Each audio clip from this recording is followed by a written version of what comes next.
Hello दोस्तों, welcome to मेरा classes. मेरा क्लासेस में आपका बहुत बहुत स्वागत है। मैं हूं आपकी हिंदी की एजुकेटर डॉक्टर अलका।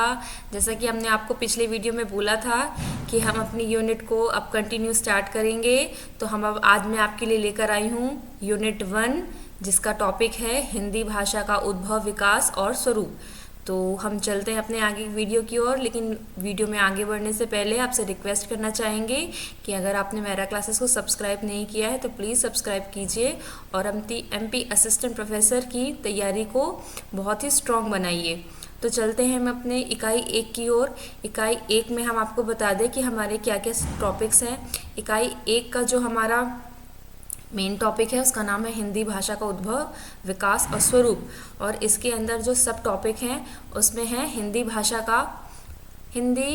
का उद्भव, और ये देखिए हिंदी भाषा का उद्भव एवं अपभ्रंश का क्षेत्रीय रूप। चूँकि इसको हाईलाइट इसलिए कर रहे हैं क्योंकि आज का जो हमारा वीडियो होगा वो सिर्फ इसी टॉपिक पे होगा, और बाकी हमारे जो टॉपिक है जो जैसे नीचे वाला है कि हिंदी प्रदेश, उपभाषाएं, बोलियां, अवधी, ब्रज, बघेली, मालवी, ये कुछ इसी ऊपर वाले टॉपिक से रिलेटेड है। तो हम नेक्स्ट वीडियो में, जब हम नेक्स्ट वीडियो बनाएंगे तब हम ये वाला सेकेंड टॉपिक कंप्लीट करेंगे। पर आज हम जो हमारा टॉपिक है वो हमारा हिंदी भाषा का उद्भव एवं अपभ्रंश का क्षेत्रीय रूप है। तो फर्स्ट यूनिट के अंदर में 1, 2, 3, 4, 5 टॉपिक हैं। तो अगर हम फर्स्ट यूनिट में हमारा 5 वीडियो बनेंगे हमारे, इस हिसाब से देखी जाए तो। और ये जो वीडियो है इसका ये पीडीएफ भी आपको अवेलेबल हो जाएगी। तो चलिए शुरू करते हैं। अब हमारा पहला टॉपिक है हिंदी की ऐतिहासिक पृष्ठभूमि, जो उद्भव के ही अंतर्गत आती है, क्योंकि हमें स्टार्टिंग से समझना पड़ेगा कैसे हमारी हिंदी जो भाषा है उसका कैसे वो जन्मी। तो उसके पहले हमें उसकी ऐतिहासिक पृष्ठभूमि समझनी पड़ेगी थोड़ी सी, कैसे कैसे भाषा का कौन सी भाषाएं निकली, भाषा का पहले कैसे उद्भव हुआ, उसके बाद हमारी हिंदी कैसी है, ये हमें समझना पड़ेगा। तो जैसे कि हमको पता होगा या नहीं पता होगा, तो मैं आपको बताती हूँ कि जो अभी वर्तमान में विश्व में लगभग 6000 से अधिक भाषाएं बोली जाती हैं। हो सकता जो यहाँ पर जो 6000 लिखा है आगे चल के बढ़ भी सकती हैं, क्योंकि अभी निरंतर खोज जारी है, शोध चल रहे हैं। तो हो सकता है भविष्य में हमें इससे अधिक भी भाषाएं मिलते। पुरानी पुस्तकों में देखिएगा आप, ये जो 6000 लिखा ना, ये भाषाओं की संख्या कम थी, लेकिन हम अभी वर्तमान की बात करते तो अभी जिन भाषाओं का पता शोध से पता चला है वो 6000 से अधिक भाषाएँ हैं अभी वर्तमान में। तो हमारे विश्व में 6000 से अधिक भाषाएं बोली जाती हैं। अब इतनी सारी भाषाएं हैं, तो इन भाषाओं को हमने मतलब भाषा वैज्ञानिकों ने 2 प्रकार से उसको वर्गीकृत किया है। पहला है आकृति मूलक और पारिवारिक वर्गीकरण। आकृति मूलक क्या होता है? जिन भाषाओं में रचना तत्व प्रधान रहता है, मतलब जिनकी रचना जो पद रचना जिसमें मुख्य तत्व रहता है, तो उन भाषाओं को हम आकृति मूलक में रखते हैं। और जिन भाषाओं में रचना तत्व के साथ साथ उनका अर्थ भी महत्व होता है, यानी कि उनका इतिहास भी महत्व होता है, उनको हम पारिवारिक वर्गीकरण के अंतर्गत रखते हैं, जिसे हम ऐतिहासिक वर्गीकरण कहते हैं। एक बार एक एग्जाम में पूछा भी गया था कि क्वेश्चन पूछा था कि किस भाषा परिवार को या किस इनमें से किन वर्गीकरण को ऐतिहासिक मूलक वर्गीकरण के अंतर्गत रखा जाता है। तो उसमें ये पारिवारिक वर्गीकरण लिखा गया ना, ये आता था, मतलब आंसर में ये आया था। उसमें एग्जैक्ट मुझे क्वेश्चन याद नहीं है, पर ऐसा पूछा गया था इनसे रिलेटेड कि जिसमें कुल की महत्वता होती है, कुल या इतिहास की महत्वता होती है या वंश की महत्वता होती है, तो वो पारिवारिक वर्गीकरण के अंतर्गत आता। तो ठीक है, नेक्स्ट हम आगे बढ़ते हैं। तो ये हमारा 2 वर्गीकरण हो गए। हमने भाषा को दो प्रकार से वर्गीकृत कर लिए, एक आकृति मूलक और एक पारिवारिक वर्गीकृत कर लिया हमने। अब नेक्स्ट है कि हमने भाषा को तो 2 प्रकार में वर्गीकृत कर लिया। अब 2 प्रकार से हमने भाषा के आधार पर, इनकी रचना के आधार पर हमने 2 भागों में डिवाइड कर लिया। अब हमने इनके जो क्षेत्र बनाए, अब विश्व तो हमारा इतना बड़ा है, बहुत बड़ा विश्व है, तो हमने इतना बड़ा भौगोलिक क्षेत्र है, तो हमने भाषाओं को 4 भौगोलिक क्षेत्र में बांटा। 4 भौगोलिक, मतलब भाषा वैज्ञानिकों ने 4 भौगोलिक क्षेत्र में बांटा। पहला है यूरेशिया, यानी कि यूरोप एशिया के आसपास का जो क्षेत्र है उसको हमने यूरेशिया, भाषा वैज्ञानिकों ने यूरेशिया नाम दिया। और इसके अंतर्गत भाषा परिवार थे, जिसमें से ये हमारे लिए इम्पोर्टेंट है ये वाला भौगोलिक क्षेत्र, क्योंकि जो हमारी भाषा है वो इसी के अंतर्गत, जो हमारे भारत की भाषा है वो इसी भौगोलिक क्षेत्र के अंतर्गत आती है। तो इसमें 10 भाषा परिवार थे, जिसमें से सबसे जो इम्पोर्टेंट है भारोपीय परिवार या ना भारत यूरोपीय परिवार, ये यूरेशिया के अंतर्गत आता है।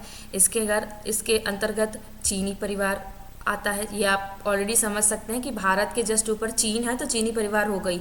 ये जापानी कोरियाई परिवार, सामी हामी परिवार, इसके अलावा भी बहुत है, बास्क परिवार, अत्युत्तरी परिवार, आपका उराल अल्ताई परिवार, बुरुश्कीज परिवार, काकेशी परिवार, द्रविड़ परिवार। ये हमारे परीक्षा की दृष्टि से इतने इम्पोर्टेंट नहीं है, इसलिए हमने यहाँ पर मेंशन नहीं किया है, पर ये भी हैं। नेक्स्ट हमारा जो भौगोलिक क्षेत्र है अफ्रीका भूखंड। अफ्रीका भूखंड में है सुदानी, बंतू, होतेनतोन, बुशमैनी परिवार। ये भी हमारे पाठ्यक्रम का उतना हिस्सा नहीं है, तो हम कभी क्वेश्चन आते भी नहीं इस टाइप के, चाहे स्कूल के लेवल पे हो या क्या कहते हैं आपके असिस्टेंट प्रोफेसर के लेवल पर। ये नहीं पूछा जाएगा कि अफ्रीका भूखंड के अंतर्गत कौन से भाषाएं आती हैं या भाषा परिवार आते हैं। बस आप ये समझ लीजिए कि भौगोलिक क्षेत्र आपको जानने हैं कि ये 4 भौगोलिक क्षेत्र है। प्रशांत महासागरीय भूखंड, इसके अंतर्गत ऑस्ट्रेलियन परिवार आता है। अमेरिकी भूखंड, इसके अंतर्गत अमेरिकी परिवार आता है। ठीक है, तो हम ये समझ चुके कि जो हमने दो प्रकार का वर्गीकरण किया था, 4 भौगोलिक क्षेत्र बांटे थे। और इन जो हमने 4 भौगोलिक क्षेत्र बांटे, यूरेशिया, अफ्रीका, प्रशांत महासागर और अमेरिका भूखंड, इसके अंतर्गत ये जो भाषा परिवार है इनकी संख्या थी 18। ये समझ लीजिए आप, ये इम्पोर्टेंट है। 18 परिवार हैं हमारे, 4 भौगोलिक क्षेत्र। कभी हो सकता है तो ये प्रश्न आ सकता है कि कितने भाषा परिवार को कितने भागों में विभक्त किया गया है, तो आप बताएंगे आंसर में 2 प्रकार से। कितने भौगोलिक क्षेत्र में बांटा गया है, तो आप बता सकते हैं 4 भौगोलिक क्षेत्र। और कितने इन 4, और पूछा जाएगा कि भाषा परिवार में कुल कितने भाषा परिवार है, तो आप यहाँ बता सकते हैं 18 भाषा परिवार। ये इंपॉर्टेंट है आपकी परीक्षा के लिए। ठीक है, नेक्स्ट हम चलते हैं आगे। अब जो हमें आगे पढ़ना है कि यूरेशिया, यूरोप, एशिया में 10 भाषा परिवार में से एक हमारा इम्पोर्टेंट था भारोपीय परिवार या भारत यूरोपीय परिवार। तो अब हम इसी को आगे लेके चलते हैं और हमारी जो हिंदी होगी हमें इसी में मिलेगी आगे चल के।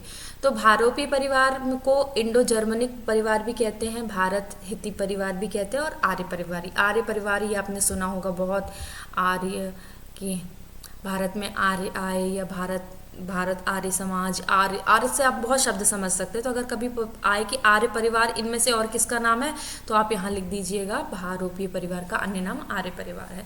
अब यहाँ देखिए एक डायग्राम से आप समझ सकते हैं कि भारोपीय परिवार भाषा है, इनसे 2 वर्ग निकले, सतम और किंतु। सतम वर्ग से निकली भारत ईरानी आर्य भाषा, ये कोष्टक में आर्य लिखा है, भारत ईरानी आर्य, इसको आर्य भाषा भी कहते हैं, ये भारत ईरानी आर्य भाषा। अब इनके इनका 3 भागों में विभाजन किया गया, तो इसमें से निकली भारतीय आर्य भाषा, ईरानी भाषा और दरद भाषा। ये जो दरद ईरानी का तो भारत में इतना प्रभाव नहीं देखने मिलता, भारत की भाषाओं में ईरानी का उतना प्रभाव देखने नहीं मिलता है ईरानी भाषा का, लेकिन दरद का थोड़ा बहुत, जैसे आपकी पैशाची में थोड़ा बहुत दरद का प्रभाव देखने मिलता है। तो दरद और भारतीय आर्य भाषाओं का प्रभाव हमारे भारत में देखने मिलता है। भारतीय आर्य भाषाओं को तो पूरा दिखने मिलता है, दरद का थोड़ा बहुत बस देखने मिलता है। अब ये भारतीय आर्य भाषाओं से आपकी क्या निकली, प्राचीन आर्य भाषा, मध्यकालीन आर्य भाषा और आधुनिक भारतीय आर्य भाषा। बस अब हमें यही 3 भागों को लेके चलना है, जिससे हमें आगे पता चलेगा हमारी हिंदी भाषा कैसे निकली। तो ध्वनि के आधार पर भारोपीय परिवार की 10 भाषाओं को 2 वर्गों में बांटा जा गया। मैंने आपको बताया ना, 2 वर्गों में बांटा गया, सतम और किंतु। तो जो सतम हमारा है, सतम हमारे लिए इम्पोर्टेंट है, सतम हमारे लिए बहुत इम्पोर्टेंट है। क्यों? क्योंकि जो नेक्स्ट हमारी भारत की भाषाएं आएंगी वो सतम के अंतर्गत आएंगी। ये भी क्वेश्चन आ सकता है आपका कि जो भारत की भाषाएं हैं वो सतम या किंतुम किस में से निकली हुई है, और भी कुछ इन्हीं दोनों को लेके आपको प्रश्न बदल सकते हैं, लेकिन आएगा इसी में से कि सतम के अंतर्गत आती है कि केंतुम के अंतर्गत आती है, तो आपको बताना पड़ेगा कि भारत की भाषाएं सतम वर्ग के अंतर्गत आती हैं। और इस वर्ग में 4 भाषाएं सम्मिलित हैं। अब कुछ कुछ किताबों में आपको 5 भाषाओं का भी उल्लेख मिल जाएगा, तो आप देख लीजिएगा कि ऑप्शन में क्या लिखा है, 4 या 5 लिखा है। अच्छा, तो 4 भाषाएं हैं, जिसमें से पहली है आपकी भारत ईरानी या आर्य भाषा, नेक्स्ट है आपकी बाल्टो स्लाविक, फिर है आपका आर्मीनी, फिर नीचे है आपका अल्बानी। ये 4 भाषा हैं। अब कहीं कहीं आपको ना इसके अंतर्गत ये जहाँ ग्रीक हेलेनिक लिखा है ना, ये वाला, ये भी आपको कहीं कहीं सतम के अंतर्गत मिल जाएगा। तो अब जैसा क्वेश्चन रहेगा हमें वैसे आंसर लगाना पड़ेगा। पर कहीं कहीं पर मैक्सिमम जगह सतम में 4 और केंतु में 6 भाषाओं का उल्लेख दिया गया। अब केंतु में क्या आता है, जर्मनिक, केल्टिक, ग्रीक, तोखारी, हिटाइट और इटालिक, ये 6 भाषाएं हैं। ठीक है, केंतुम का नहीं पूछा जाएगा, लेकिन सतम का ज़रूर पूछा जाएगा, क्योंकि इसमें भारत ईरानी आर्य भाषा है ना, इसलिए ये इंपॉर्टेंट है, ये भारत ईरानी आर्य भाषा। ठीक है, तो ये हमारा डिवाइडेशन हो गया, विभाजन हो गया। अब हम पढ़ते हैं ये जो जिसके अंतर्गत भारतीय आर्य भाषाएं हैं, अब हमें इसको लेकर आगे चलना है, भारतीय आर्य भाषाएं और हिंदी भाषा। भारतीय आर्य भाषाओं को हम फिर से 3 भागों में विभाजित करते हैं, क्योंकि भारतीय आर्य भाषाओं का समय काल काफ़ी लंबा था। तो अब इतना समय है तो हमें अभी इतना, हम 3500 वर्षों का समय है, तो हम एक साथ कैसे पढ़ लेंगे, इसलिए हम उसको छोटे छोटे भागों में विभाजित करेंगे, जिससे हमें उसका समय का काल के हिसाब से हमें उनकी भाषाएं, उनकी रचनाएं, उनके रचनाकार और उस समय क्या क्या परिवर्तन हो रहे थे वो सब समझ में आएगा। तो इस तरह से हमने भारतीय आर्य भाषाओं को इन भाषाओं को हमने 3 भागों में विभाजित किया है, जिसको हमने 3500 वर्षों के समय में हमने इन 3 भागों में विभाजित किया है। पहला है हमारा प्राचीन आर्य भाषाएं, दूसरा है हमारा मध्यकालीन आर्य भाषा और तीसरा है हमारा आधुनिक आर्य भाषाएं।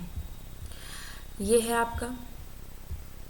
अब हम पहला पढ़ते हैं आपका प्राचीन आर्य भाषा। प्राचीन आर्य भाषा, जैसे नाम से ही समझ में आ रहा होगा कि प्राचीन आर्य भाषा मतलब वे भाषाएं जो भारत के प्राचीन समय में बोली जाती थी। जैसा कि हम छोटे से पढ़ते आ रहे हैं, हमें पता है कि संस्कृत हमारी बहुत प्राचीन भाषा है, पुरानी भाषा है। तो संस्कृत तो हम समझ गए कि संस्कृत बोली जाती थी, लेकिन संस्कृत बोली जाती थी यहाँ पर, लेकिन संस्कृत को भी ना 2 भागों में बांटा गया, वैदिक संस्कृत और लौकिक संस्कृत। पहले तो वैदिक संस्कृत थी, फिर वैदिक संस्कृत से उसका धीरे धीरे ह्रास होते होते लौकिक संस्कृत में आ गया। और इसका जो समय काल दिया गया है वो है 2000 ईसा पूर्व से 500 ईसा पूर्व तक। आगे चल के इसका भी ये जो 2000 से 500 ईसा पूर्व मतलब लगभग 1500 ईसा पूर्व का जो समय है ना, इसको भी अभी हम 2 भागों में बांटेंगे, वैदिक और लौकिक में। नीचे मतलब अभी हम नीचे और पढ़ेंगे आगे जब डिटेल में। तो नेक्स्ट है हमारा मध्यकालीन आर्य भाषा। इसके अंतर्गत हमारी आती है पाली, प्राकृत, अपभ्रंश और अवहट। और इसमें एक हम पुरानी हिंदी भी जोड़ सकते हैं, वैसे अवहट के आगे पुरानी हिंदी भी। ये पाली, प्राकृत, अपभ्रंश और अवहट। इसका समय आपको मिल रहा है 500 ईसा पूर्व से 1000 ईस्वी, यानी कि 1500 का जो समय, 1500 वर्षों का जो समय था वो हमारा ये मध्यकालीन आर्य भाषा में। तो 1500 वर्षों का समय हमारा किस में आया, प्राचीन आर्य भाषा में। अब 1500 का जो समय है आया वो हम मध्यकालीन आर्य भाषाओं में। अब हमारा जो आता है नेक्स्ट आधुनिक आर्य भाषा। इसके अंतर्गत हिंदी और हिंदी के साथ सभी प्रदेशों में बोले जाने और क्षेत्रों में बोली जाने वाली भाषाएं जो हैं वो आधुनिक भाषा के अंतर्गत आती हैं। जैसे आपका हो जाएगा इसमें हिंदी के साथ साथ गुजराती के साथ साथ बंगला, उड़िया, मराठी, पंजाबी, सिंधी, ये सब हमारी आधुनिक भाषाओं में आ जाएगा। इसका समय काल या इसका समय क्या है, 1000 ईस्वी से अभी तक इसके आगे फिर अभी मतलब 1000 ईस्वी से अभी तक ये कंटिन्यू चल रहा है। ठीक है, ये आपको शॉर्ट में बता दिया, फिर हम इसको डिटेल में पढ़ेंगे। जैसे प्राचीन आर्य भाषा, मध्यकालीन आर्य भाषा, आधुनिक आर्य भाषा, इनको अब हम डिटेल में पढ़ते हैं। चलिए, तो पहला है हमारा प्राचीन आर्य भाषा। प्राचीन आर्य भाषा समय है इसका 2000 ईसा पूर्व से 500 ईसा पूर्व। हम सभी को पता है कि संस्कृत हमारी प्राचीन भाषा है, लेकिन संस्कृत को भी यहाँ दो भागों में विभाजित किया गया है पढ़ने की दृष्टि से। पहला है एक वैदिक संस्कृत और दूसरा है लौकिक संस्कृत।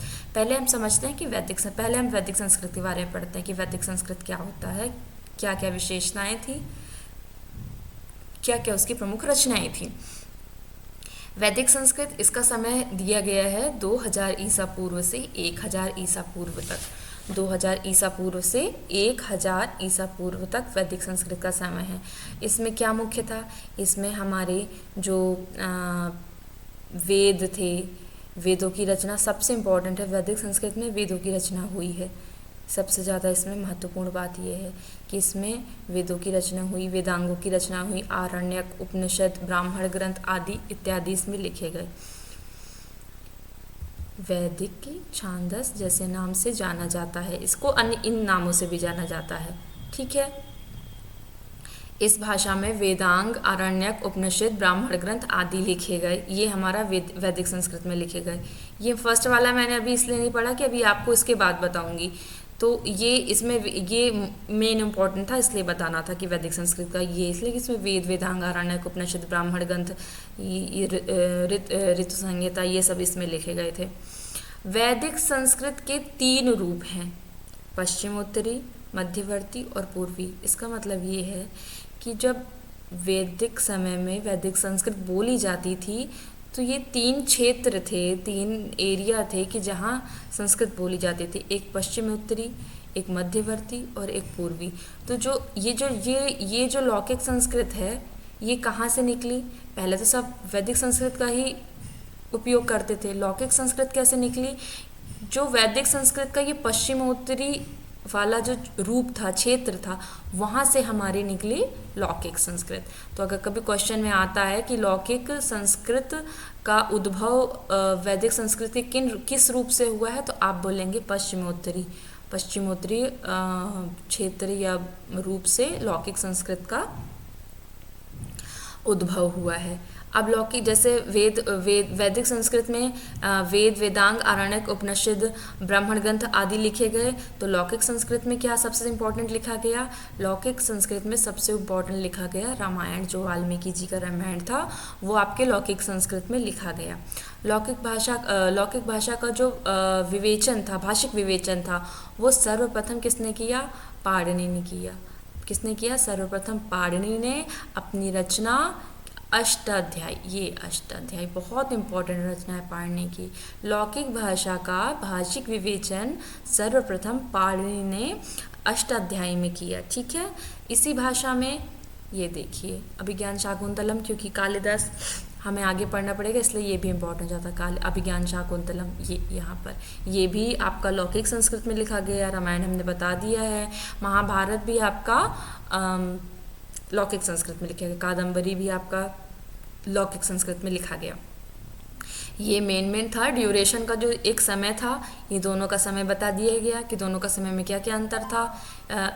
वैदिक संस्कृत के 3 रूप हुए, उनमें से एक रूप में लौकिक संस्कृत निकली, ये पश्चिमोत्तरी में। फिर इसमें क्या क्या इस भाषा में वैदिक संस्कृत भाषा में क्या क्या ग्रंथ लिखे गए, ये आपको बता दिया गया। लौकिक संस्कृत में क्या क्या मुख्य ग्रंथ रचे गए, ये आपको बता दिया गया। अब आपकी ध्वनियों की संख्या बता देते हैं कि वैदिक संस्कृत में 52 ध्वनियों का प्रयोग होता था, जो आगे चलकर लौकिक भाषा में केवल 48 ध्वनियाँ शेष रह गई। ये मुख्य तथ्य है जो यहाँ पर लिखे हुए हैं ना, 52 ध्वनियाँ और ये यहाँ पर 48 ध्वनियाँ, ये मुख्य तथ्य हैं। इनसे क्वेश्चन बन सकते हैं। यहाँ पर वही चीज़ें लिखी हैं जिसमें आपके क्वेश्चन बन सकते हैं। ठीक है, तो ये 48 ध्वनियाँ हो गई। ये आपने समझ लिया प्राचीन भारतीय आर्य भाषाएं, वैदिक और लौकिक में। नेक्स्ट है हमारा मध्यकालीन आर्य भाषाएं। मध्यकालीन आर्य भाषाओं का समय है 500 से 1000 ईसा पूर्व। ये वाला है ना, ये हमारे लिए हालांकि इम्पोर्टेंट सब कुछ है, लेकिन पिछला जो हमने प्राचीन पढ़ा उसमें हमें पढ़ने के लिए और हमारे हिंदी साहित्य के लिए उतना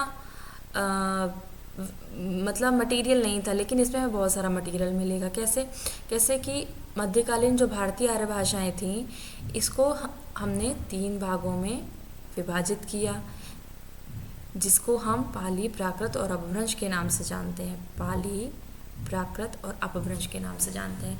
पर कई विद्वान इसको प्रथम प्राकृत, द्वितीय प्राकृत और तृतीय प्राकृत कह के भी संबोधित करते हैं। तो यदि कभी आपसे पूछ लिया जाए कि प्रथम क्वेश्चन आ जाए कि प्रथम प्राकृत किसे कहा जाता है, ऑप्शन में आपको दे पाली, प्राकृत, अपभ्रंश या अवहट, तो आप लिखेंगे कि आपका उत्तर होगा कि प्रथम प्राकृत पाली को कहा जाता है। ठीक है, ऐसे क्वेश्चन आ सकते हैं। आप अपने दिमाग में इतना ये सब समझ के रखिएगा कि क्वेश्चन ऐसे भी हो सकते हैं कि प्रथम प्राकृत किसे कहा जाता है, द्वितीय प्राकृत किसे कहा जाता है, तृतीय प्राकृत किसे कहा जाता है। नेक्स्ट है हमारा, हम पढ़ते हैं प्रथम प्राकृत यानी कि पाली। पाली का जो समय है वो 500 ईसा पूर्व से लेकर 1 ईस्वी तक माना जाता है। और ये भी आपको जानकारी होगी कि जो सम्राट अशोक थे उनका समय, शासनकाल यही समय का था। तो और सम्राट जो अशोक थे वो बौद्ध धर्म से बहुत ही ज़्यादा प्रभावित थे और बौद्ध धर्म की बहुत सारी रचनाएं पाली में लिखी गईं, इसलिए उन्होंने अपने राज्य की राजभाषा पाली ही घोषित कर दी थी। तो ये बहुत इम्पॉर्टेंट है। नेक्स्ट है, डॉक्टर हरदेव बाहरी के अनुसार भाषा के अर्थ में पाली शब्द का प्रयोग सबसे पहले आचार्य बुद्ध घोष ने 5वीं शती में किया। ये आपके ये जो टॉपिक, ये जो पॉइंट्स लिखे हैं ना, ये आपके क्वेश्चन से क्वेश्चन बन सकता है कि पाली शब्द का प्रयोग सर्वप्रथम किस आचार्य ने किया या कौन सी शती में हुआ। तो ये बन सकता है कि आचार्य बुद्ध घोष ने 5वीं शती में किया। अब मोस्ट इम्पॉर्टेंट ये चीज़ पूछी जाती है, कई बार एग्जाम में पूछी जाती है कि पाली में रचित बौद्ध धर्म की 3 रचनाएं सुत्त पिटक, विनय पिटक और अभिधम्म पिटक।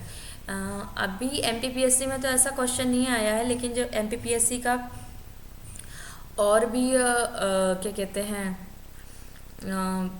वैकेंसी के जब पेपर होते थे एमपीपीएससी के, तो एक बार उसमें ऐसा पूछा भी गया था कि जो पाली में रचित बौद्ध धर्म की ये रचनाएं हैं सुत्त पिटक में, इसके अंदर से क्वेश्चन पूछे गए थे कि इसके सुत्त पिटक के भीतर क्या है, विनय पिटक के अंतर्गत क्या है, अभिधम्म पिटक के अंदर क्या है। लेकिन अभी हमारे हिंदी साहित्य में ऐसा कोई क्वेश्चन नहीं पूछा गया कि सुत्त पिटक के अंदर क्या है, इसलिए अभी हम मेन ये 3 रचनाएं याद कर सकते हैं कि पाली में रचित बौद्ध धर्म की 3 प्रमुख रचनाएं सुत्त पिटक, विनय पिटक, अभिधम्म पिटक।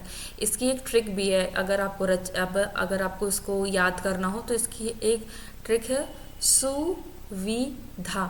सु से सुत्त पिटक, वी से विनय पिटक और धा से अभिधम्म पिटक। तो ये आप ऐसे अगर आप चाहें तो आप सुविधा करके आप ये याद भी रख सकते हैं। नेक्स्ट है आपका कि पाली के महत्वपूर्ण ग्रंथ, वो तो हमने पाली के बौद्ध धर्म के महत्वपूर्ण ग्रंथ बताए थे, सुविधा यानी कि सुत्त पिटक, विनय पिटक और अभिधम्म पिटक।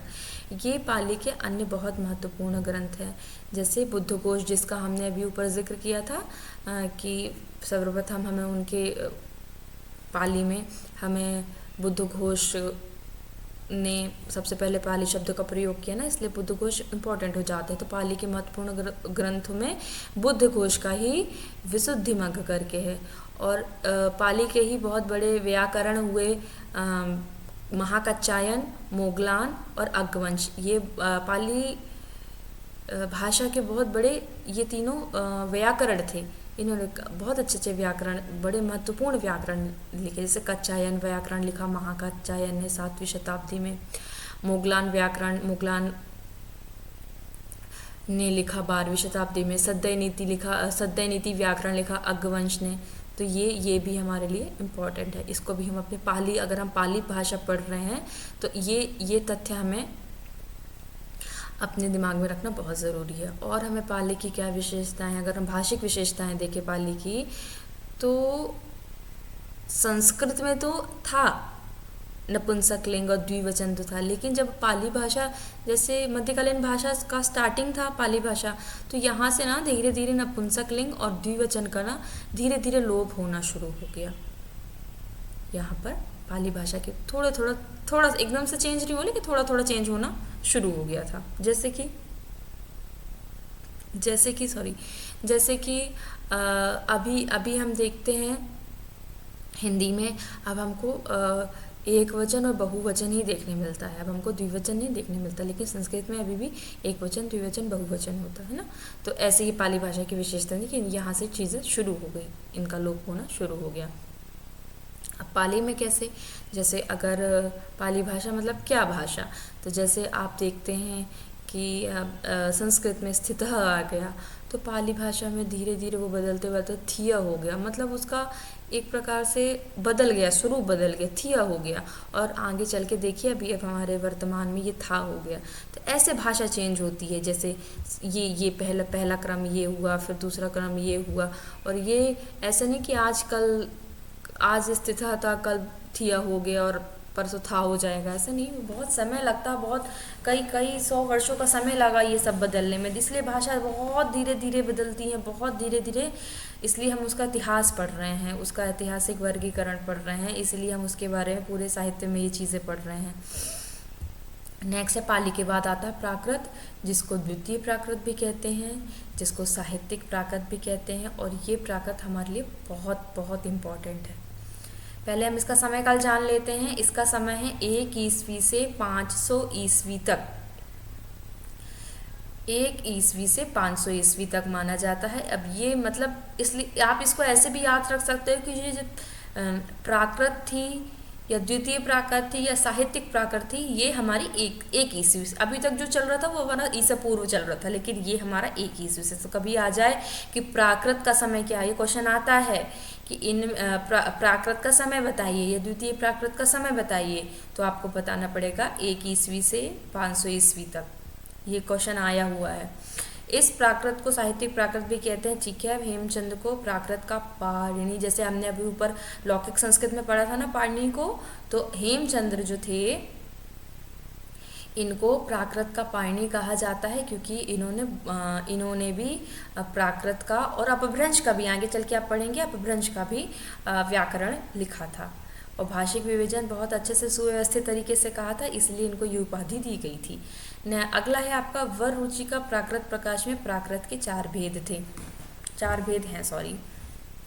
देखिए क्या होता है कि जो हमारा जैसे संस्कृत आई, अब संस्कृत जैसे प्राचीन काल में संस्कृत बोली जाती थी, तो ऐसा तो नहीं कि संस्कृत से एकदम जंप करके हिंदी हो गई, नहीं, धीरे धीरे उसका अपभ्रंश तो नहीं कहेंगे, धीरे धीरे वो अपने भाषा से अलग हुई, फिर धीरे धीरे उसके भेद हुए, और भेद होने से उनको स्वरूप भी बदल गया, फिर कई भागों में विभक्त हो गई।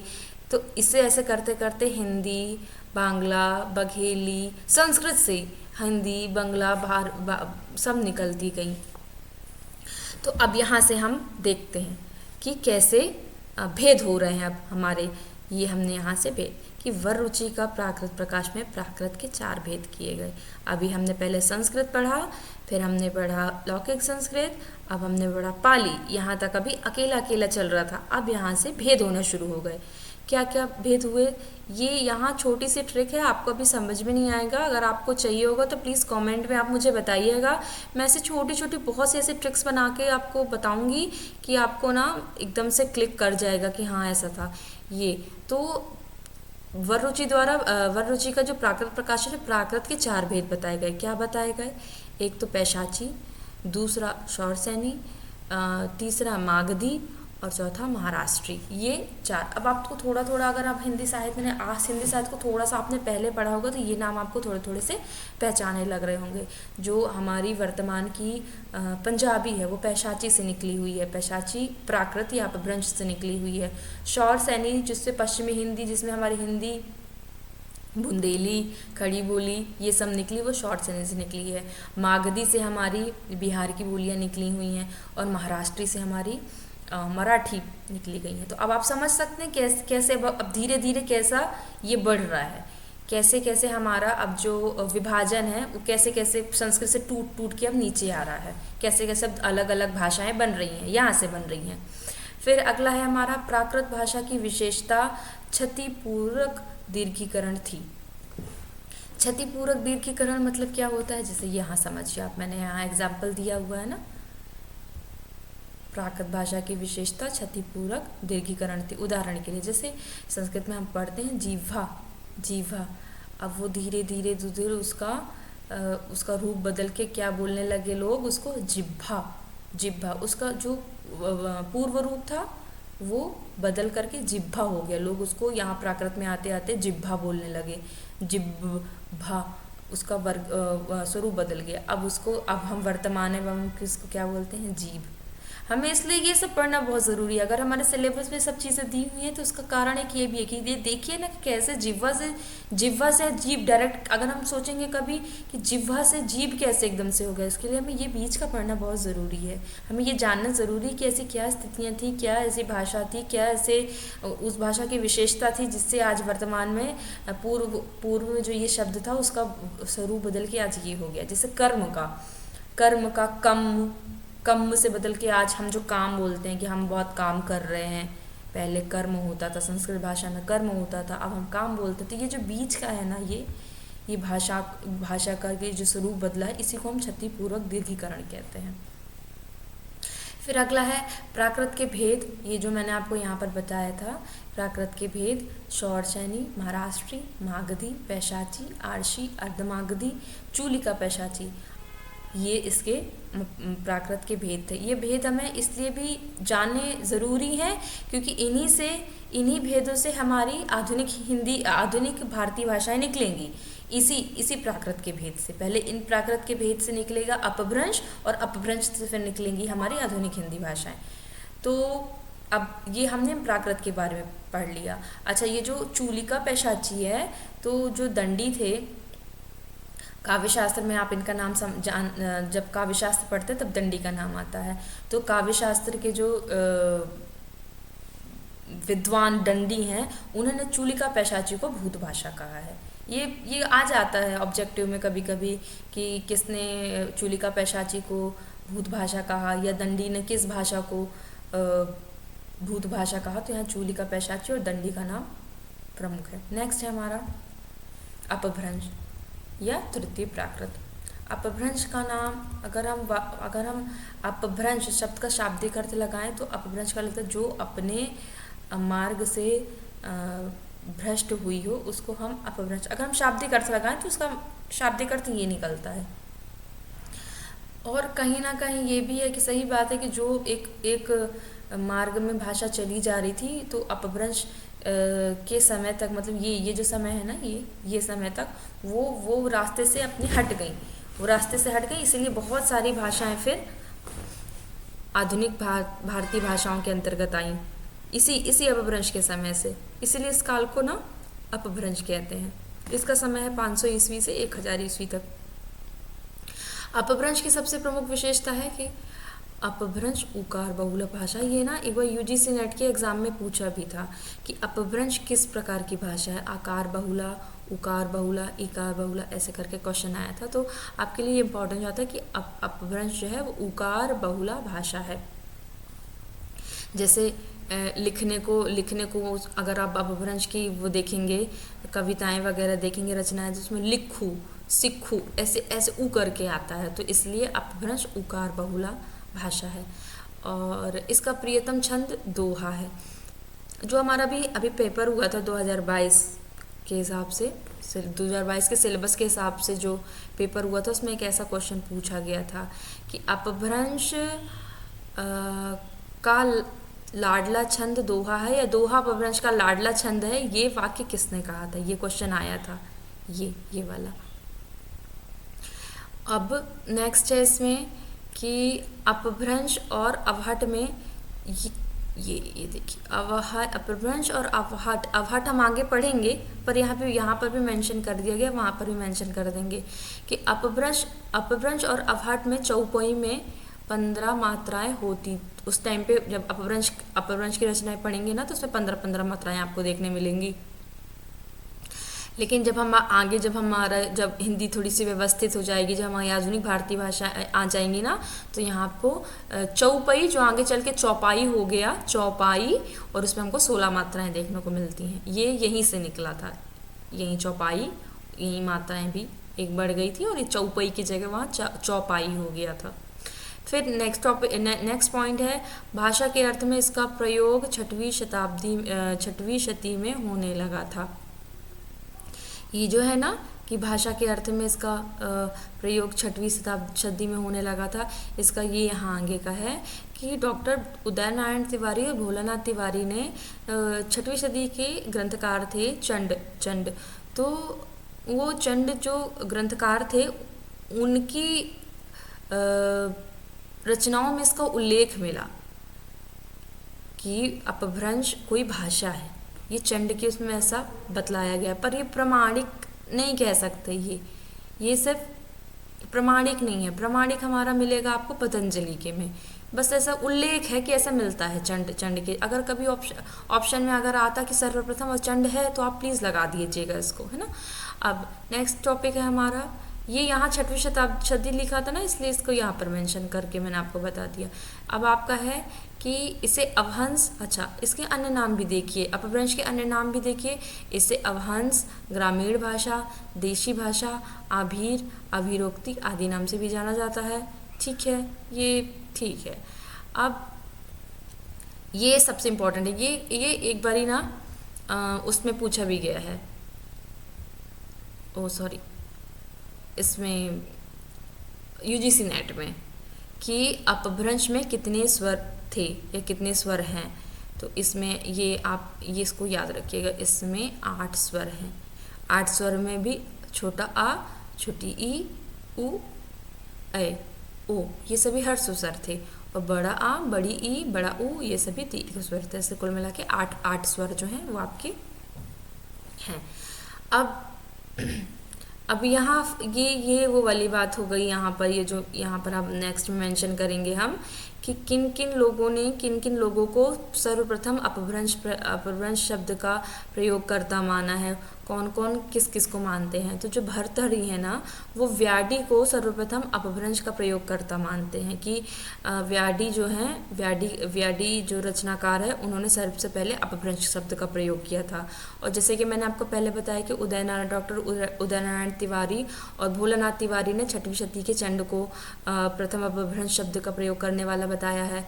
अब यहाँ चलते हैं, आचार्य रामचंद्र शुक्ल जी ने भी बोला है कि जो अपभ्रंश का सर्वप्रथम उल्लेख है वो वल्लभी के राजा धारसेन द्वितीय के शिलालेख में मिलता है। ये क्वेश्चन ये आ जाता है क्योंकि आचार्य रामचंद्र शुक्ल हिंदी साहित्य में बहुत इंपॉर्टेंट है, इसलिए ये वाला पूछता है कि आचार्य रामचंद्र शुक्ल ने किसको बनाया। एक लाइन दे देगी और पूछेगा ये किसने बोला है, तो आप ये वाली लाइन अच्छे से समझ लीजिएगा। अब हमारा ये इम्पोर्टेंट है सबसे कि प्रामाणिक रूप से पतंजलि ने अपने ग्रंथ महाभाष्य में अपभ्रंश का प्रयोग अपशब्द के रूप में किया है। प्रामाणिक रूप से महाभाष्य में पतंजलि ने किया, लेकिन किस रूप में किया? अपशब्द के रूप में किया।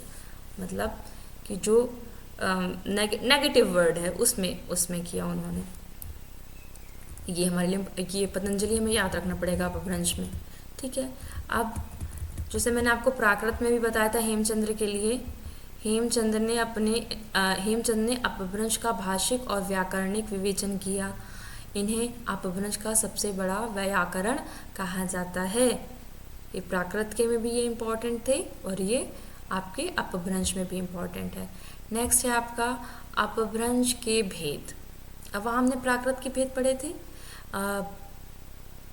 पैशाची, मागधी, आपकी महाराष्ट्री और शॉर्टसैनी।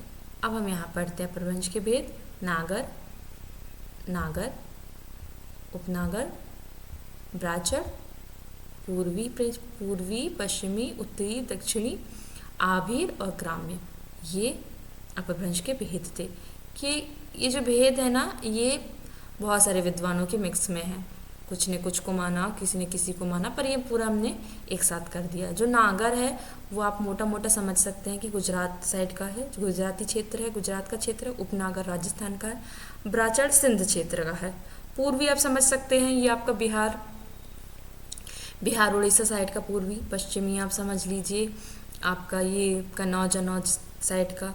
उत्तरी आप बिल्कुल ऊपर कश्मीर साइड का समझ लीजिए। दक्षिणी आप समझ ही सकते हैं, तमिल, केरल, ये यहाँ तक की। अभीर और ग्राम्य, ये गांव की भाषा और ये अपभ्रंश के एक किसी स्पेसिफिक क्षेत्र का भाषा। अब ये अब ऐसे में तो आपको समझ में नहीं आ रहा होगा कि भाई कैसे हिंदी आ गई अब। तो मैंने जो पहले भेद बताए थे आपको, प्राकृत के भेद 4, अपभ्रंश के भेद ये, अब धीरे धीरे ये सब आपस में मिक्स होने लगे। तो धीरेन्द्र वर्मा ने क्या कहा, उन्होंने कहा कि जैसे जो प्राकृत थी, प्राकृत हमने जो पैशाची वो सब पढ़ी, जो प्रत्येक प्राकृत थी उनकी अपनी कोई अपभ्रंश रही होगी, मतलब उसी प्राकृत से आगे बढ़ के कोई अपभ्रंश निकली होगी, और उसी की दृष्टि को मतलब प्राकृत के हिसाब से उन्होंने अपभ्रंश को भी 5 माना। जैसे हमने पढ़ा था सौर शनि अपभ्रंश, वो प्राकृत से सौर शनि अपभ्रंश निकली, पैशाची प्राकृत से पैशाची अपभ्रंश निकली, मागधी प्राकृत से मागधी अपभ्रंश निकली, अर्धमागधी से अर्धमागधी अपभ्रंश निकली, महाराष्ट्री से महाराष्ट्रीय अपभ्रंश निकली। ये धीरेन्द्र वर्मा के हिसाब से है। आगे हम जो पढ़ेंगे ना किस प्राकृत या अपभ्रंश से आधुनिक भाषाएं निकली, वो हम सभी विद्वानों के सर्वसम्मति से जो विभाजन हुआ हम आगे वो पढ़ेंगे। अभी हम ये धीरेन्द्र वर्मा के हिसाब से, और ठीक भी कहा उन्होंने कि भाई एकदम से भाषा कैसे निकली, हमें कोई ना कोई स्पेसिफिक उसका रास्ता तो बताना पड़ेगा ना। तो जैसे अगर सौर शनि प्राकृत, हमने जब प्राकृत पढ़ रहे थे तो हमने बताया था कि आपको एक सौर शनि प्राकृत, तो सही बात है अगर वो प्राकृत रही होगी और प्राकृत के बाद अपभ्रंश भाषा आई तो उसी सौर शनि प्राकृत से सौर शनि अपभ्रंश भी निकली होगी। ठीक है, तो इस हिसाब से इसलिए आपको यहाँ पर मेंशन किया गया कि ये तथ्य सही लग रहा था। अब पैशाची को केकई भी कहा जाता है, ये क्वेश्चन पूछा गया है। जो मैं पैशाची प्राकृत या अपभ्रंश है इसको ना केकई भी कहा जाता है। मागधी अपभ्रंश से बांग्ला निकली, ये हम अभी आगे चल के आपको बताएंगे। मागधी अपभ्रंश जब हम दूसरा टॉपिक पढ़ेंगे ना उपबोलियों का विकास, उसमें हम ये पढ़ेंगे। ठीक है, अब हम अपभ्रंश, हमने प्राकृत की रचनाएं कुछ पढ़ी, कुछ हमने संस्कृत की रचनाएं पढ़ी, इसी हिसाब से हम आगे आपके अपभ्रंश की रचनाएं पढ़ते हैं। अभी अपभ्रंश की ये जो रचनाएं हैं ये हम थोड़े थोड़े रूप में अभी मतलब शॉर्ट में अभी पढ़ेंगे। आगे जब हम आदिकाल पढ़ेंगे ना तो आदिकाल में हम अपभ्रंश की रचनाएं पढ़ेंगे, उनके रचनाकार पढ़ेंगे, तब हम इसको बिल्कुल डिटेल में पढ़ेंगे। अभी सिर्फ आपकी जानकारी के लिए छोटे छोटे रूप में ये बताया जा रहा है कि अपभ्रंश की कौन कौन सी रचनाएं हैं, थोड़ी सी आपको एक जानकारी देने के लिए। और ये जो जिन जिन कवियों के नाम बताएंगे और उनकी रचनाएं बताएंगे ये क्रम अनुसार है, और इनकी ट्रिक भी आपको, अगर आपको ट्रिक चाहिए होगी मेरे पास इन सब चीज़ों की ट्रिक है। अगर आपको लगता है कि आप ट्रिक आप डिटेल में पढ़ के समझ सकते हैं तो बहुत अच्छी बात है, इससे अच्छी कोई बात नहीं हो सकती। पर आपको अगर लगता है कि आप ट्रिक वाले पर्सन हैं, आपको ट्रिक से पढ़ाई करने में बहुत ज़्यादा मज़ा आता है, तो आप मुझे बताइए कि मेरे पास इनकी ट्रिक है। तो हमारे जो सबसे पहले अपभ्रंश के जो रचनाकार हैं वो हैं जोइंदू, जिनका समय 6वीं शताब्दी माना जाता है, सदी माना जाता है, और इनकी रचना का जो नाम है परमात्मा प्रकाश और दूसरा है योगसार। और हम आगे जब हम आदिकाल में पढ़ेंगे ना तो हम जैसे ये परमात्मा प्रकाश और ये योगसार है, तो इन रचनाओं के अंतर्गत क्या है, कभी कभी ना इससे भी क्वेश्चन पूछ लिया जाता है। जैसे एक बार ये पूछा गया था भविष्य कथा, हाँ यहाँ पर ये पूछा गया था, ये जो आपकी भविष्य कथा दी है ना इसमें से क्वेश्चन पूछा गया था कि इनमें से किस रचना की कहानी के अंतर्गत वर्णिक कथा का वर्णन है, और जो कि इसका आंसर ये वाला था। तो कभी फिर जब हम आदिकाल पढ़ेंगे ना तो हम थोड़ी थोड़ी इनके बारे में पढ़ेंगे कि जैसे पयुम चर्यू है, इसके अंदर क्या है, इसके अंदर मेन हमें थोड़ा सा एक इनके बारे में पता चलना चाहिए कि इन रचनाओं का मेन मोटिव क्या था, मेन क्या टॉपिक से रिलेटेड थे ये। दूसरे हैं आपके स्वयंभू, मोस्ट इम्पॉर्टेंट हैं ये, उनको अपभ्रंश का वाल्मीकि भी कहा जाता है। ये क्वेश्चन आ सकता है कि निम्न में से किसको अपभ्रंश का वाल्मीकि कहा जाता है। जैसे कि आप जानते हैं ना कि वाल्मीकि ने रामायण लिखी, वैसे जो स्वयंभू थे ना इन्होंने भी अपभ्रंश भाषा में ना रामायण तो नहीं कहेंगे लेकिन राम को ही केंद्र में रखकर रचनाएं की थी, जिसका ये है पयुम चर्यू है ना, ये रचना थी।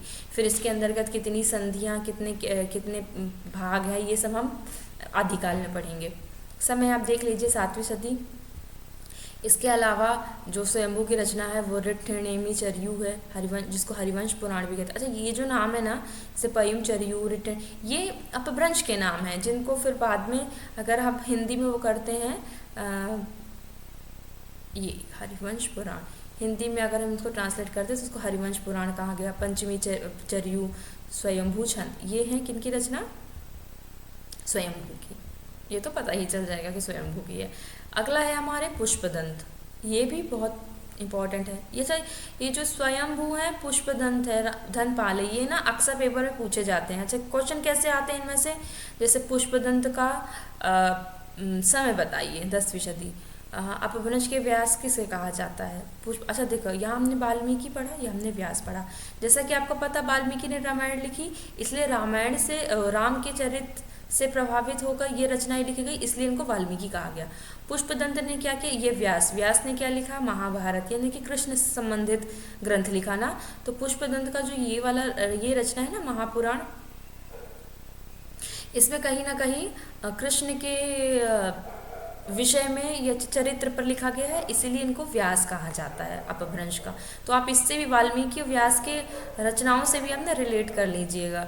अच्छा, 10वीं सदी, हाँ बता दिया। अच्छा, इनके में ना, पुष्पदंत के में एक इम्पॉर्टेंट बात ये थी कि पहले ना ये शैव थे, शैव धर्म को मानते थे, बाद में ये जैन हो गई। ये हम आगे उसमें आदिकाल में पढ़ेंगे, ठीक है। इनकी अच्छा, महापुराण का एक अन्य नाम है 63 महापुरुष गुणालंकार, क्योंकि ना इस रचना में, महापुराण में 63 महापुरुषों का ना विवेचन किया गया। इसे 63, देखिए 63 जो 63 वो वाला है 63, ये 63। अगला है हमारा जय कुमार, या अच्छा ये जय कुमार नहीं है, ये गलत हो गया, यहाँ अड़य कुमार होगा, अड़य वो, तो फिर बाद में अड़ा को ना कर दिया गया, तो ये नाग कुमार चरित, ये है ना, ये यहाँ ये गलत है, यहाँ नय कुमार होगा, अड़य कुमार, वो जो टाठा में आता है वो वाला अड़ा होगा, यहाँ पर नाग कुमार चरित। फिर जसहर चरयू, जिसको हिंदी में ट्रांसलेट करके यशधर चरित्र कहा गया। फिर वो जो मैंने भविष्यवाणी कथा वाली कहानी बताई थी, वो ये है धनपाल का। ये क्रम से ही चल रहा है, जैसे ये छठवीं सदी, ये 7वीं सदी, ये 10वीं सदी, ये जहाँ तक 10वीं या 11वीं सदी के हैं धनपाल। इनकी जो रचना है भविष्यत कथा या शुद्ध पंचमी रस। इसमें एक प्रश्न और आ जाता है कि रोमांटिक काव्य यहीं से ये शुरू हुआ था, कुछ ऐसे करके रोमांटिक करके है, स्पेसिफिक क्वेश्चन याद नहीं आ रहा क्या, पर इससे 2-3 क्वेश्चन बने थे। अगला है हमारा है राम सिंह का पाहुड़ दोहा। ये पाहुड़ दोहा जैसे है ना, तो इसके अंतर्गत भी क्वेश्चन पूछे जाते हैं। तो हम आदिकाल में आपको बताएंगे कि पाहुड़ का अर्थ क्या होता है, दोहा का अर्थ क्या होता है, इस रचना के अंतर्गत क्या थी, इसका महत्व क्या था, ये हम आदिकाल में बताएंगे, क्योंकि वहाँ भी हमें पढ़ना ही पड़ेगा, तो हम वहाँ आपको बताएंगे। नेक्स्ट हम अब्दुल रहमान संदेश राशक, जो खंड काव्य, इसमें से क्वेश्चन पूछा गया था कि हिंदी साहित्य का प्रथम खंड काव्य, ये आपका संदेश राशक आ गया। फिर नेक्स्ट है आपका जिनदत्त सूरी उपदेश रसायन। इसमें एक बार कभी क्वेश्चन आया था कि इसमें से किन रचनाओं में नृत्य लीला का वर्णन है, तो ये आपका आएगा उपदेश रसायन। फिर नेक्स्ट है आपका हेमचंद्र। जैसे आपने हेमचंद्र की तो प्राकृत में भी देखा और अपभ्रंश में उनकी महत्वता देखी कैसी है, तो हेमचंद्र बहुत इंपॉर्टेंट है। उनकी रचनाओं के नाम है सिद्ध हेमचंद्र, शब्दानुशासन, कुमारपाल चरित और आदि भी हैं, ये हम आगे पढ़ेंगे। आगे जब हम अपभ्रंश आगे पढ़ेंगे आदिकाल में, तब हम पढ़ेंगे, ठीक है। नेक्स्ट हमारा है अवहट। अब हमारा संस्कृत के बाद लौकिक संस्कृत के बाद पाली के बाद प्राकृत के बाद अपभ्रंश, और अपभ्रंश के बाद अब भाषा का रूप क्या हो रहा है, अवहट। फिर अवहट के आगे हम पढ़ेंगे हमारी पुरानी हिंदी। अब पुरानी हिंदी में पुरानी हिंदी से पहले हम अवहट बता देते हैं आपको। अवहट जो है, इसका जो हमारा उल्लेख जो हमको सबसे पहले अवहट का मिलता है ना, वो मिलता है वर्ण रत्नाकर में। वर्ण रत्नाकर रचना है जो तिरेश्वर ठाकुर की, हमें उसमें उनका उल्लेख मिलता है अवहट शब्द का, और इसका समय ऐसा माना जाता है कि 900 ईस्वी से 1100 ईस्वी तक है। और ये इसलिए भी इम्पॉर्टेंट होता है कि थोड़ी सी भाषा चेंज हो गई थी अपभ्रंश से, तो अवहट को ना अपभ्रंश और पुरानी हिंदी के बीच ही कड़ी माना जाता है। और ये किसने माना है, ये मैंने यहाँ ये जो छोटा सा मैंने ये आपको दिख रहा होगा ना, ये मैंने एक वो बनाया था, सुनीति कुमार चटर्जी, जो कि बहुत ही बड़े विद्वान हैं भाषा के, तो उन्होंने माना था। ये कभी कोटेशन आ सकता है कि अवहट को अपभ्रंश और पुरानी हिंदी की बीच की कड़ी किसने माना है, तो सुनीति कुमार चटर्जी ने। ठीक है, संदेश राशक में अवहट का उल्लेख मिलता है। ये तो यदा कदा ही पूछ सकता है, वरना ऐसा तो कोई इम्पोर्टेंट है नहीं।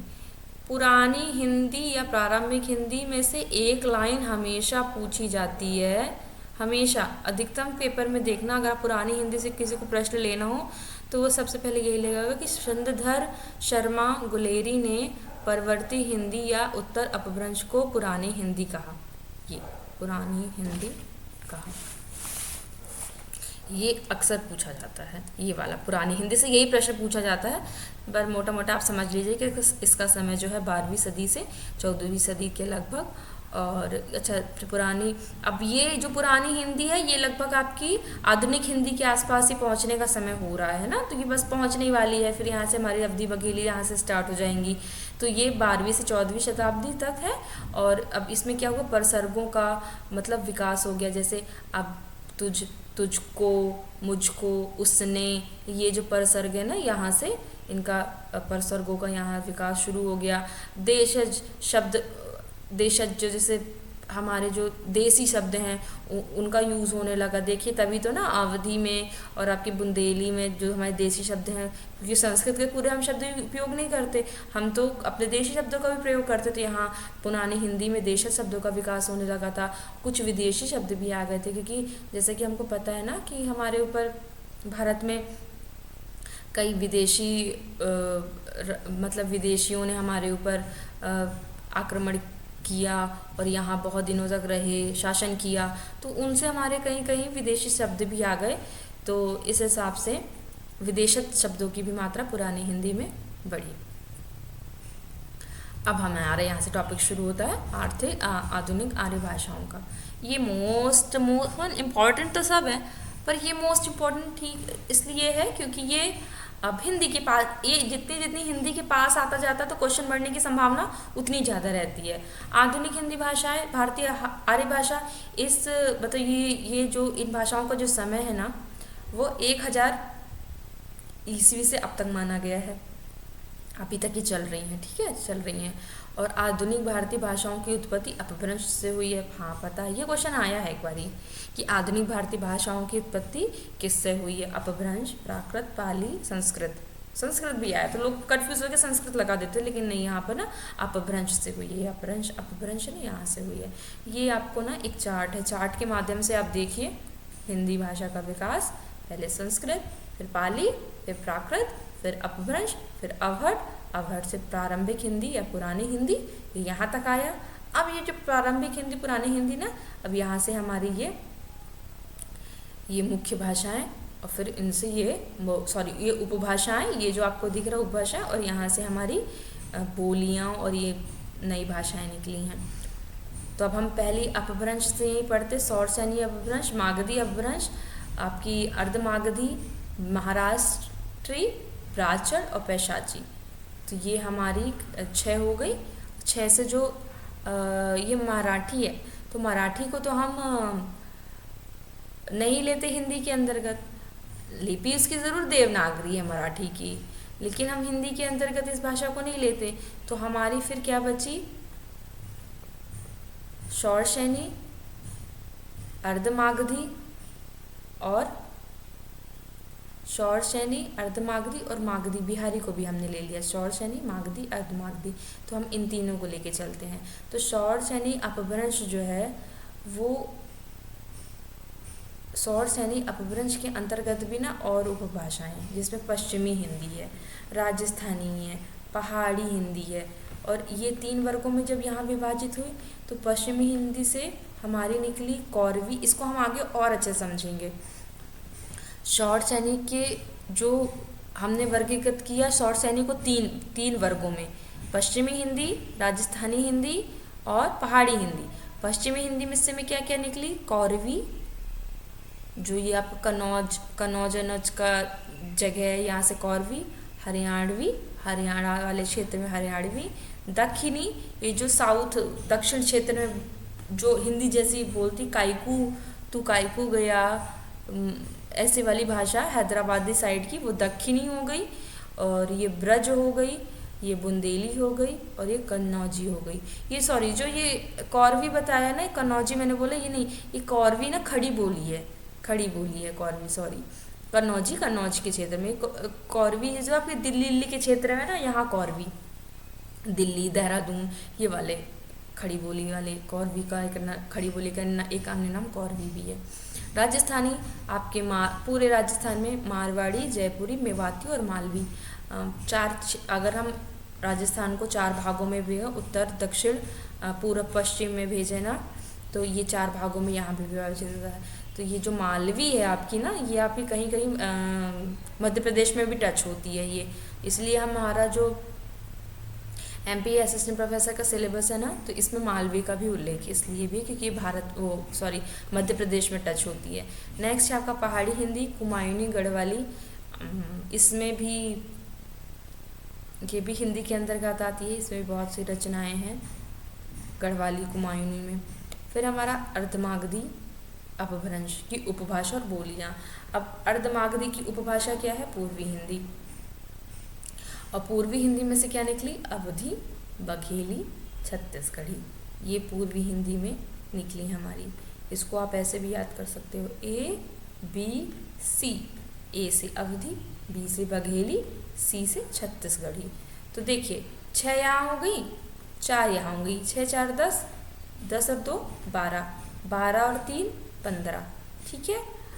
अब मागधी से आपकी जो निकली थी ना, वो बिहारी, ये है ना उपभाषा, यहाँ नीचे लिखा नहीं है, मैं आपको बता देती हूँ।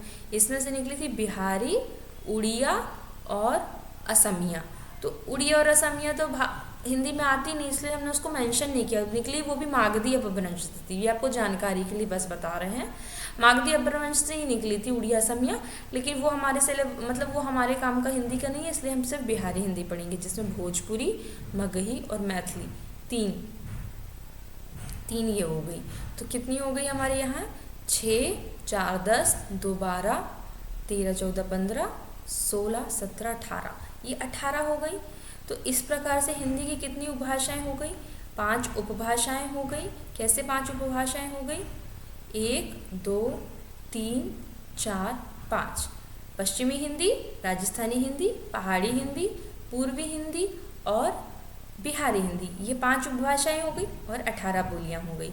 अब हम आगे का जो हमारा टॉपिक है, एक मिनट, आगे का जो हमारा टॉपिक है हिंदी की उपबोलियां और ये हिंदी प्रदेश की उपभाषाएं तथा बोलियां, अवधी, ब्रज, बघेली, मालवी, बुंदेली का परिचय, क्षेत्र, साहित्य के ज्ञान, ये जो हमने लास्ट में जहाँ पर छोड़ा है ना, अब हम अगले वीडियो में यहाँ से कंटिन्यू करेंगे। तो आई होप आपको ये वीडियो पसंद आया होगा और मेरी कोशिश आपको अच्छी लगी होगी। अगर आपको कोई भी इस वीडियो से या मेरे टॉपिक से या मेरे पढ़ाने के तरीके से कोई भी अगर आप मुझे सजेशन देना चाहते हैं तो प्लीज़ मुझे सजेशन दीजिएगा। नेक्स्ट वीडियो में मैं अपने उस कमी को दूर करने का पूरा प्रयास करूँगी और आपके लिए और भी अच्छा कंटेंट लाने की कोशिश करूँगी, और भी ट्रिक के साथ। अगर आपको ट्रिक चाहिए तो प्लीज़ मुझे कमेंट बताइएगा। तो इसके साथ ही मैं अपने वीडियो को ख़त्म करती हूँ, नेक्स्ट वीडियो की तैयारी करती हूँ आपके लिए।